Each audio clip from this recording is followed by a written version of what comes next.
on one knee almost. Silva with a flying front kick, slips and falls, blasting away, lands the right hand. Silva coming out aggressive.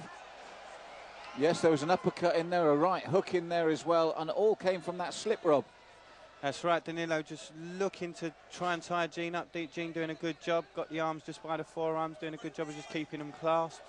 Pushing his head into the chin of Danilo as well.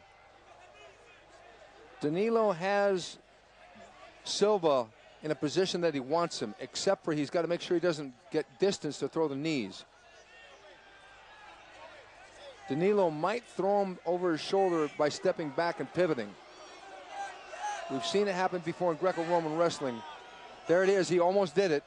Looking for the turn, Jean based out well. Jean looking to turn Danilo this time. Jean was going to use the turn to land a knee, where Danilo is going to use the turn to take him down.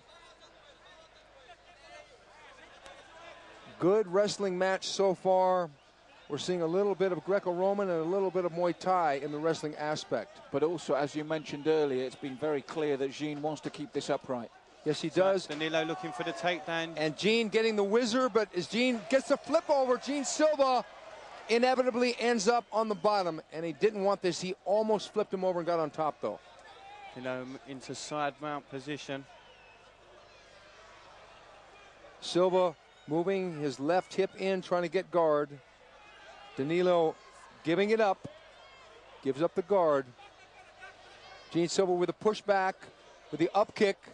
Silva using his feet as offensive weapons as well as defensive. Silva thinking triangle choke. Danilo thinking past the guard.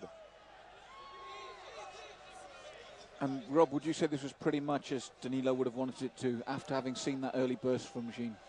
I think so. I think this is where Danilo wants the fight, is on the ground. Jean's doing a very good job of just making life very difficult for Danilo down there, but this is what it was going to be about, BJJ.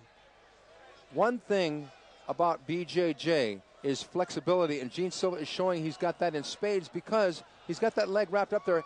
A triangle choke is probably not going to happen because Danilo is too savvy for that, having trained with Vitor Ribeiro on a day-to-day basis. But the up kicks have been a factor so far defensively, and Jean Silva using all kinds of pressure here offensively from the bottom. Not close to a submission per se, but he's using like an upside-down armbar. I like his leg movement here. Has he got that right arm, Steve? He doesn't. It's an annoying position, but it was a good position to have him in. He was trying to crank, but Jean Silva's got to be careful not to use a lot of strength here. Oh boy! And this is where it's dangerous. Just as you spoke of strength. And Jean Silva let go of his leg position and almost got a knee in there. Good sweep by Danilo to put Jean on his back. The pace has been unbelievable so far in a grappling sense. Danilo up high. Jean Silva trying to neutralize position. Got to be careful not to go into the guillotine choke. Jean Silva thinking about the single leg takedown. If I were Jean, I would stand back up. Just because the legs are there doesn't mean you have to pick them, because this guy wants it on the floor. Danilo breathing a little bit hard now. Probably going to catch his second wind.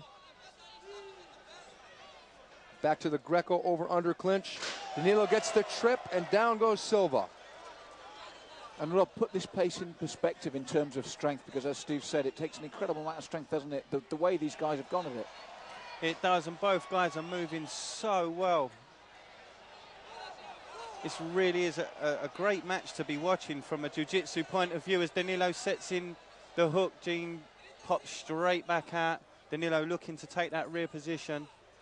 Danilo on the verge of getting complete back control, but Silva working to get out of the position and make sure the hooks don't come in. Sherman pounding away with the right hand. That's right, he's popped both hooks in. He's looking for the rear naked. Now this is where it could get very dangerous for Jean Silva. Silva partially blocking, but now, okay, now he's got a figure four almost. Danilo looking for the body triangle. Lets it go. Controlling Jean's back very, very well. Looking for the armbar. He's going for the armbar now. Going for the armbar. Jean pops out almost into a triangle choke. Jean Silva on top in the guard, but is a very dangerous position. Danilo again looking for the armbar. Listen to the crowd. They're going crazy here at Danilo Earl's needs to Court. straighten Jean Silva out, and it could all be over. Sounds like thunder as their feet hit the floor.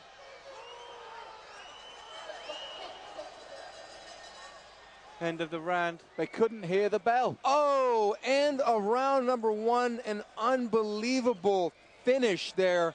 Cherman has to be just angry that the bell came. That was one word. Yeah, because he almost had that armbar straightened out.